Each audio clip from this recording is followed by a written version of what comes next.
আসসালামু আলাইকুম। কেমন আছেন সবাই? আশা করি আল্লাহর মধ্যে ভালো আছেন।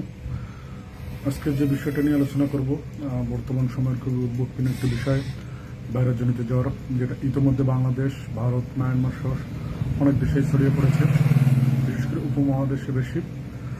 এই বিষয়টা নিয়ে বিস্তারিত আলোচনা করবো আজকে। কীভাবে বুঝবেন এটা ভাইরাসজনিত জ্বর? সাধারণত এই জ্বরের লক্ষণ হচ্ছে জ্বর 101 থেকে 105 ডিগ্রি বা 6 ডিগ্রি পর্যন্ত হচ্ছে।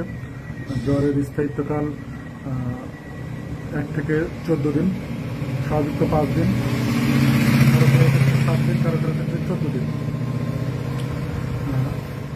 এবং সবচেয়ে বড় জিনিস, প্রত্যেকটা গিরাতে অর্থাৎ জয়েন্টে ব্যথা হচ্ছে, প্রচণ্ড শরীর দুর্বল হয়ে যাচ্ছে। যেহেতু এই জ্বরটা চিকুনগুনিয়া বা ডেঙ্গু না, কিন্তু চিকুনগুনিয়া এবং ডেঙ্গুর যে ইফেক্ট যেমন পড়ে আমাদের শরীরে, ঠিক তেমনভাবে এটা আমাদের শরীরে ইফেক্ট ফেলে যাচ্ছে।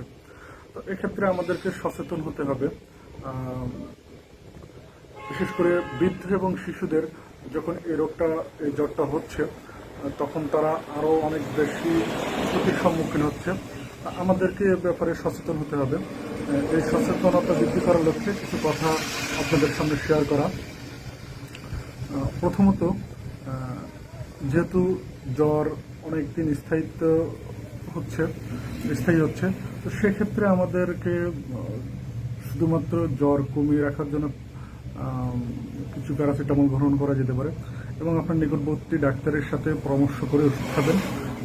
নিজে কোনো ওষুধ খাওয়ার চেষ্টা করবেন না, যেহেতু এটা ভাইরাসজনিত জ্বর এবং শারীরিকভাবে দুর্বল করে ফেলছে। যদি আমরা এতে অযাচিতভাবে অ্যান্টিবায়োটিক সেবন করি, তাহলে আমাদের শরীর আরও দুর্বল হয়ে যাবে। সেক্ষেত্রে আমরা অ্যান্টিবায়োটিকটা এড়িয়ে চলার চেষ্টা করব। কিছু কিছু ক্ষেত্রে যখন এই জ্বরে প্রচুর পরিমাণে গলা ব্যথা হচ্ছে, কাশি হচ্ছে, প্রচুর গিরায় ব্যথা হচ্ছে, এক্ষেত্রে আমরা হয়তোবা আপনার নিকটস্থ ডাক্তার যদি মনে করে একটা পেন কিলার দিতে পারে, কিন্তু হায়ার কোনো ঔষধ এখানে ব্যবহার না করাই উত্তম। যেহেতু এটা ভাইরাসজনিত জ্বর, এটা স্বাভাবিক তার স্থায়িত্ব শেষ করে সে চলে যাবে। এখানে অ্যান্টিবায়োটিক যেহেতু ভাইরাসের কোনো ক্ষতি করতে পারে না, ভাইরাসের কোনো কিছু করতে পারে না, সেক্ষেত্রে আমরা অ্যান্টিবায়োটিকটা এড়িয়ে চলার চেষ্টা করব। যেহেতু শরীর দুর্বল হয়ে যাচ্ছে, আমরা সেক্ষেত্রে যদি রোগীর অ্যাবিলিটি থাকে, তাহলে একটি মাল্টিভিটামিন স্যালাইন আমরা নেব।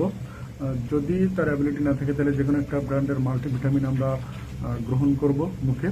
এবং সেটাতে যদি আমরা না অ্যাবিলিটি আমাদের থাকে, তাহলে আমরা এখানে মৌসুমি ফল যেমন আমড়া, পেয়ারা, মালটা, কমলা এগুলো খেতে পারি।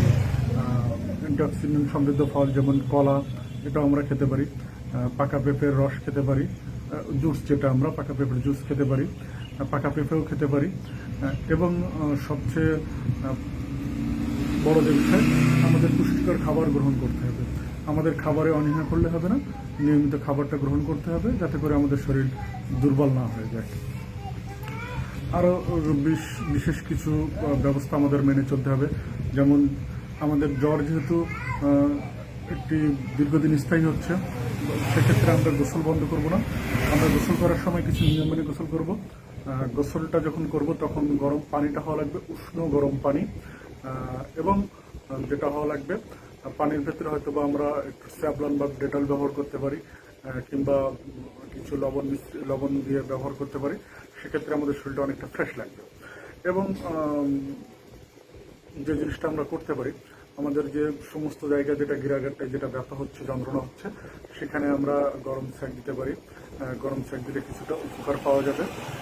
এবং গরম পানির সেঁক দেওয়াটা অনেকটাই নিরাপদ এক্ষেত্রে, এবং উপকারও পাওয়া যাচ্ছে।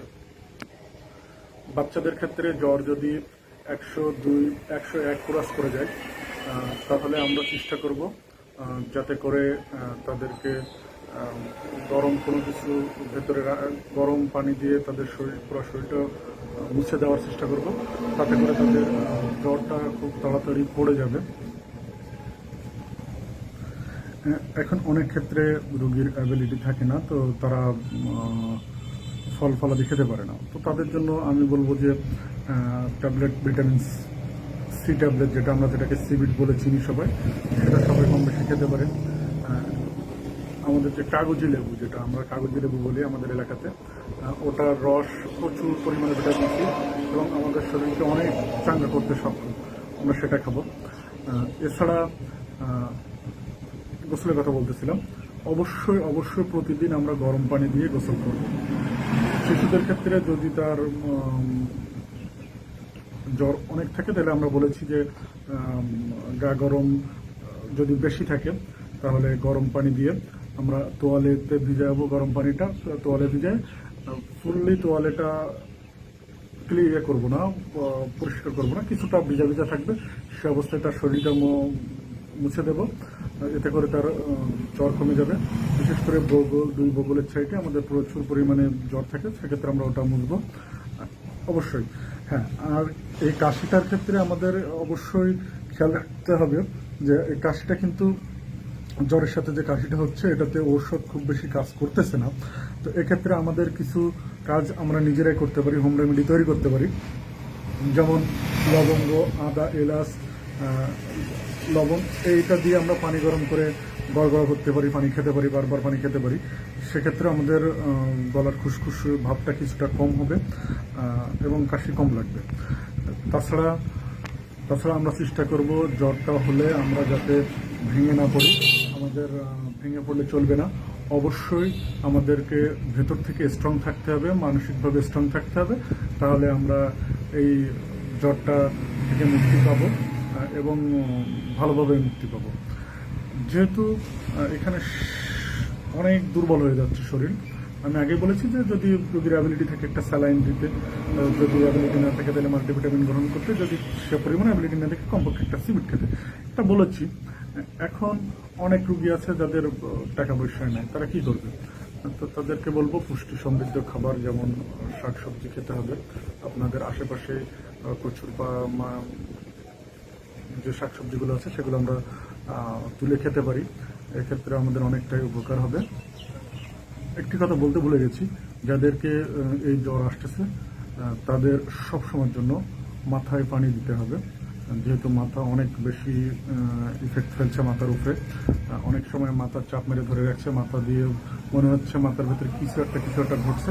সেক্ষেত্রে আমরা চেষ্টা করব একটি অ্যান্টিহিস্টামিন সহ একটি সেন্ট্রাল নার্ভাস সিস্টেমের ওষুধ দেওয়ার জন্য, যাতে করে তার সেন্ট্রাল নার্ভাস সিস্টেমটা ভালো থাকে এবং সেন্ট্রাল নার্ভাস সিস্টেম খাওয়ার চেষ্টা করব। অনেক ক্ষেত্রে আমরা যখন গরম পানি সেবন করতেছি সেক্ষেত্রে মাথাটা কিছুটা ছেড়ে দিচ্ছে, তাহলে আমরা গরম পানি সেবন করে আমাদের মাথাটা ছেড়ে দিতে পারি।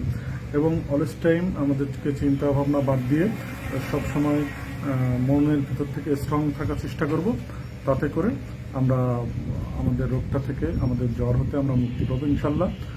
আল্লাহ সকলকে ভালো রাখুক, সবাই আমার জন্য দোয়া করবেন। আল্লাহ সকলকে ভালো রাখুক এই কামনায় আজকের ভিডিওটি শেষ করছি। আশা করছি জ্বর সম্পর্কে কিছুটা ইনফরমেশন আপনারা পেয়েছেন। অবশ্যই আমার জন্য দোয়া করবেন, আমি সকলের জন্য দোয়া করি। আল্লাহ সকলকে ভালো রাখুক। আল্লাহ হাফেজ।